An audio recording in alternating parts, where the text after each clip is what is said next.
Assalamualaikum warahmatullahi wabarakatuh. Pada video kali ini, saya ingin berbagi tentang adab masuk dan keluar kamar mandi.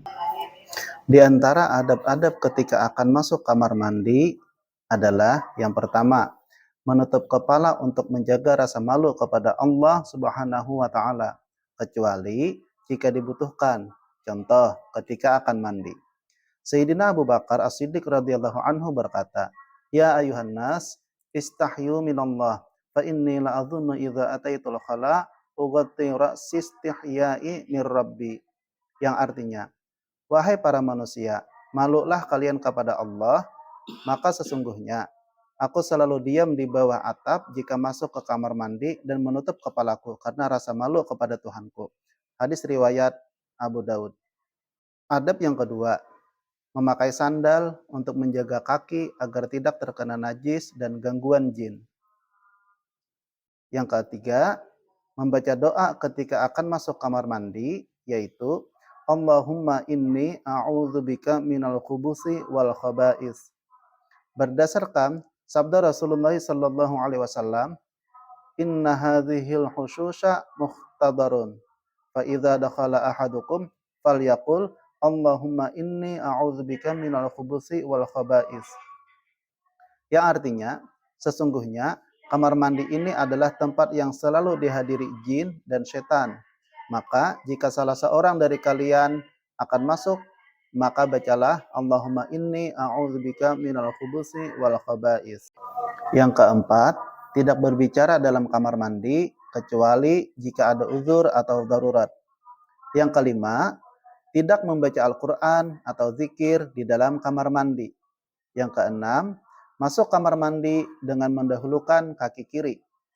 Sayyidina Abu Hurairah radhiyallahu anhu berkata, "Man bada'a birijlihil yumna qabla al-yasarihi idza dakhala al-khala ubtuliya bil faqri." Yang artinya, barang siapa yang mendahulukan kaki kanan sebelum kaki kiri jika akan masuk kamar mandi, maka dia akan terkena musibah kemiskinan. Yang ketujuh, tidak membawa Al-Quran, hadis, dan zikir kecuali jika dalam keadaan darurat, seperti takut hilang dan tidak terdapat teman yang dapat dititipkan kepadanya. Yang kedelapan, waktu buang air kecil atau besar, tidak memandang kepada kemaluan, ke langit, atau pada kotoran yang keluar. Juga tidak menoleh ke arah kanan atau kiri, akan tetapi memandang ke arah depan. Yang kesembilan, tidak makan atau minum ketika buang air kecil atau besar, karena hal ini hukumnya adalah makruh.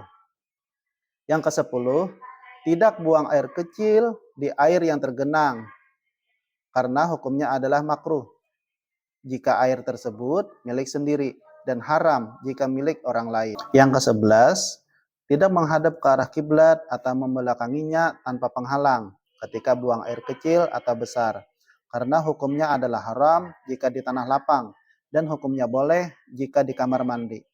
Yang ke-12, tidak buang air kecil dalam keadaan berdiri kecuali jika karena uzur, seperti karena perintah dari dokter demi kesembuhannya. Yang ke-13, tidak meludah ke tempat buang air atau WC ketika buang air kecil atau besar. Di antara adab-adab ketika akan keluar dari kamar mandi, yaitu yang pertama, ketika akan keluar dari kamar mandi, mendahulukan kaki kanan. Yang kedua, membersihkan tempat buang air besar atau kecil yang telah dipakai agar tidak mengganggu orang lain yang akan masuk ke kamar mandi. Yang ketiga, menutup pintu kamar mandi. Yang keempat, membaca doa ketika keluar dari kamar mandi, yaitu Gufranak, Gufranak, Gufranakal hamdulillahilladzi azhaba 'anil adza wa 'afani. Yang kelima, membaca doa setelah buang air kecil atau besar, yaitu Allahumma tahhir qalbi minan nifaqi wa hassin farji minal fawahish.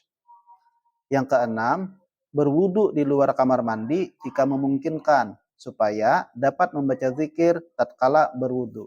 Di antara niat-niat yang baik ketika akan masuk kamar mandi. Yang pertama, niat untuk mengingat kerendahan dirinya. Yang kedua, niat untuk bersyukur karena kotoran dapat keluar dari tubuhnya dengan mudah.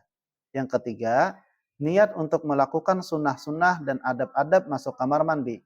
Yang keempat, niat untuk mensucikan diri dari zat yang najis. Yang kelima, niat untuk merenungkan nikmat-nikmat Allah Subhanahu wa taala. Demikianlah tadi adab-adab ketika akan masuk dan keluar kamar mandi. Mudah-mudahan ada manfaatnya. Mohon maaf atas segala kekurangan. Terima kasih atas segala perhatiannya. Assalamualaikum warahmatullahi wabarakatuh.